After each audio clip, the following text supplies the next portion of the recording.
Hey there, Cedar Grove families. It's Miss Barnes. I want to start by saying that we miss you. Back in April, I posted a message saying that I didn't know when all this was going to end. Unfortunately, I still don't know, but I do know that we've been working throughout the summer creating a plan that enables us to serve our CGE students in person on campus as well as remotely from home. These past 4 months haven't been easy for our family. We not only experienced the unexpected separation from our students and colleagues, but we also experienced the loss of a beloved friend and teacher. I can't think of a better way to turn things around than to get our students back on campus and to let us do what we do best. Many of you are struggling with the decision of how your child will attend school in these upcoming weeks. Please know that whether or not you choose Lions Online or Lions on Campus, we will do our absolute best to serve your child in the best of our ability. Because of COVID-19, we've had to make some adjustments to our daily activities and routines. I want to give you all a quick update on what you can expect if your students will attend in person as a Lion on Campus next month. First off, I want to say that your decision whether or not you send your child to school or at home or keep them at home for remote learning is completely your decision. I do want to say that we need to think about the teachers and the students during all of this. Teachers are going to be in classrooms teaching all day long. So remote students, it's going to be a little bit more difficult. It's going to be different than it was during the summer, or I guess after spring break. Parents are going to have to be involved quite a bit more helping their students with remote learning. I encourage you to pull the side-by-side that was put out by the district and kind of see the differences between remote learners and online, because it is going to be different and it's going to require a lot of help from parents and work from the students. No matter what, even if your child was on our campus last year, you have to go back and register your child again. Every student has to go through the registration process. I did it myself with my kids. You're going to have to do your electric bill. Everything else is going to have to be uploaded. So please know, we're not picking on you. Everybody has to go through that. We encourage you to do it as soon as possible. It's going to help us with our numbers and knowing who's coming and who's not. If you do choose remote, you're going to need to go online to the web page, and there is an area where you're going to choose whether or not you're going to be remote or online. If you don't choose anything, then we're going to assume that you're coming on campus. So you only need to do that if you're choosing to do remote instruction. You will have to commit for 9 weeks. If you choose to do remote the first 9 weeks, then you cannot change back to on campus until the end of that 9 weeks. So for next year, arrival is going to be different. Our start times are changing. For elementary school, our start time is going to be 8 o'clock a.m. and then we will end the school day at 3:45 p.m. Because of this, our doors now will open at 7:30. So students will not be allowed to be on campus until 7:30 that morning. When students arrive, they will go through a temperature screening and they will go directly to the classrooms. That way they're not going to be around any other students held in rooms or gyms or anything like that. They'll go directly to their teacher to that classroom for the day. They'll still have breakfast in the classroom, so that will continue as it always has. Campus will be closed. With it being closed, that means parents will not be allowed on campus.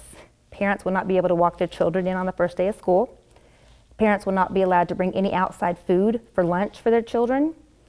Any meetings we have, any ARD meetings, things like that, we're going to try to conduct over the phone, digitally, any other way that we possibly can. We're doing this to keep our teachers, our staff, and our students safe. They're our number one priority. So that's going to be a little bit difficult for people and different, but we're all going to have to kind of change and accommodate to make things work. Okay, our 4th and 5th grade students will be required to wear masks all day while they're on campus. 1st through 3rd do not have to wear a mask, but it is recommended. Your child can wear a mask or a face shield. All adults on campus will be masked or have a face shield on all day long, no matter what. We're asking that everyone send a water bottle with their student. Students will not be allowed to drink from the water fountains next year. That is something that's going to be a little bit different. We will fill the water bottles when they're here, but students will not be able to, of course, drink from the water fountain because of germs. So please do your best to remember that your child will need to have a water bottle or a closing container, some type of container that closes, that they can have for water to drink throughout the day. Social distancing is a very big thing this year. We have made adjustments to almost everything I can think of to make things as safe as possible for your students. We've adjusted the schedule. We have adjusted our room staging, and we've adjusted our restroom times to minimize students in the hallway, student interaction with other classrooms. So we are taking every means appropriate to make things as safe as possible for your child and our staff. Hand washing is going to be a big thing this year. It always is, but we are putting additional opportunities into our schedule, providing time for additional hand washing. We'll be giving students lessons on hand washing, making sure they're doing it properly. There are sinks in the classrooms. Those will be utilized. So they have said hand washing is best over everything else. So that is going to... Okay, lunches. Students need to be bringing a lunch from home, or they can eat in the cafeteria. Students will still all eat for free. So it's completely up to you whether or not you want to send a lunch from home or let them eat there, but you cannot bring food in. You cannot come eat with your child. We're still trying to minimize for exposure, germs, everything else, and that is the safest way to do it. We'll be utilizing the cafeteria and another area in the building. That way we can really separate our kids out during lunch, so because the cafeteria is kind of small, and it's going to ensure that we have proper distancing for all of our students to keep everybody safe. Recess will happen. We're working on a plan to make it as safe as possible and give the students as much time as possible outside. Any chance that we can get to have them outside for instruction will be utilized as well. Of course, it's hot right now, August, so hopefully in the next coming months, a little bit more opportunity to get them outside for instruction and things of that nature. Dismissal is going to be a little bit different as well. Students are going to have to, or parents are going to have to be patient. We're not going to have the car riders lined up in the hallways like we've done before. They're going to stay in the classroom.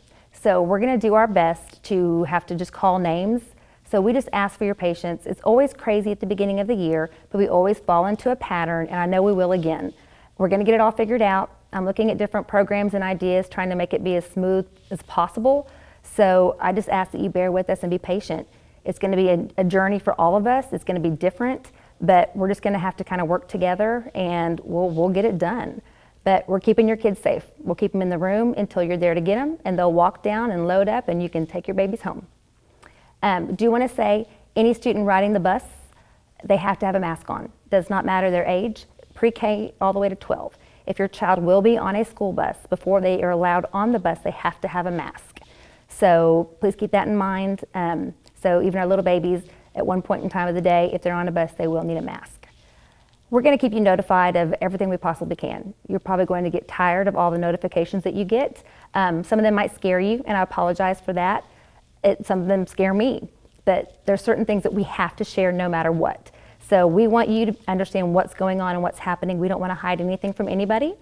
So we're going to do our best to make sure that you know exactly what's happening on campus. If you have questions, please reach out, let us know. I just ask for your patience. Please think about the teachers that are here. Think about what they're doing. Think about the time they're putting in. Everybody in the district, we're doing absolutely everything we can to ensure that we can get our babies back on this campus, and we can do it safely. Like I said, we miss you. We miss you. We miss you. We love you, and we can't wait to have everybody back. Thank you.